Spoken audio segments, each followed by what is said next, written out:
In the 20th century, the most feared disease was not rabies or smallpox, but instead polio. The virus terrified North American families, and in a similar manner to the COVID-19 pandemic, every public facility was closed at one point in certain states. However, nowadays, there isn't a single reported case of polio in North America, let alone most of the world. The similar reactions towards the respective diseases spiked my interest, causing me to further research polio. Moreover, I chose polio because of its seemingly sudden fall into obscurity. I wondered how such a prominent and feared disease suddenly became something that we as North Americans no longer worry about. The causing agent of polio, otherwise known as poliomyelitis, is the poliovirus. The poliovirus consists of 3 types: type 1, type 2, type 3. Type 1 is the only existing type, as type 2 and 3 have both been eradicated, and type 1 is also the most likely to cause paralysis. The disease itself has been around since ancient times, as archaeologists have discovered many Egyptian tomb paintings that depict crippled men who they infer were affected with polio.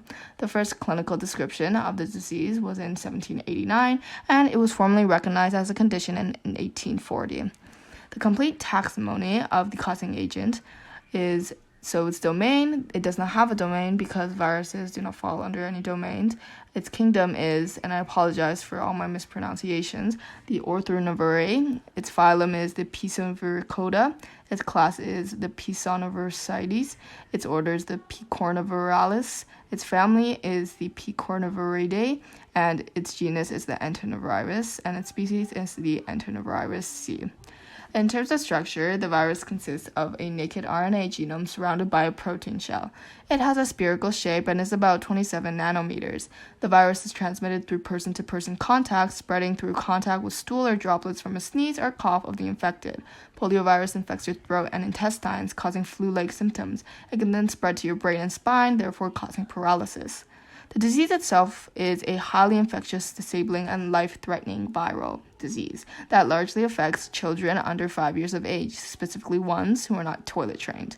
There are multiple types of polio: abortive polio, which is short-term and causes flu-like and intestinal symptoms; non-paralytic polio, which causes swelling of the brain; paralytic polio, which causes paralysis, and this is also the most well-known polio; polioencephalitis, which swells infant brain specifically; and post-polio syndrome is basically when symptoms come back after years of infection.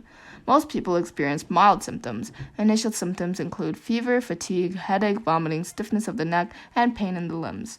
1 in 200 cases become victims of irreversible paralysis. Then 5 to 10% of those infected people die after the breathing muscles become fully immobilized.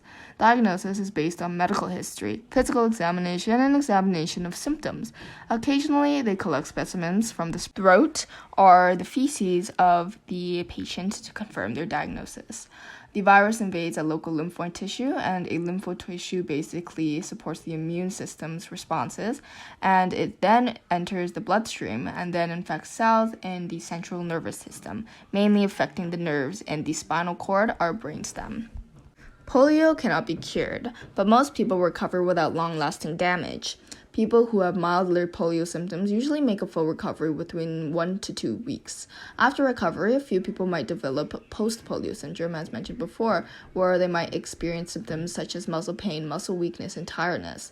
In terms of treatment, there are only supportive treatments, such as bed rest, pain relievers, ventilators to help with breathing, and physical therapy. The most effective preventative measure is the polio vaccine, which protects the individual against polio paralysis by preventing the spread of the polio virus to the nervous system. In 1955, an unactivated, which basically means that they use a killed version of the virus vaccine, was pioneered by Jonas Salk. Subsequently, Albert Sabin introduced a live, stronger vaccine in 1961. The vaccine is the driving force behind the eradication of polio, but other possible methods of prevention include washing hands frequently, improving hygienic practices, and being cognizant of the food and drink you consume while traveling. In 1980, there were over 50,000 reported cases of polio worldwide, but in 2021, this number was down to 649 cases.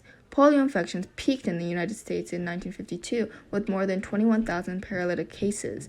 After the 1916 epidemic, a polio epidemic appeared each summer in at least one part of the country. However, that is no longer the case. Now, poliovirus remains in Pakistan and Afghanistan due to poor health and water sanitation and high population density. However, all other countries are now declared polio-free.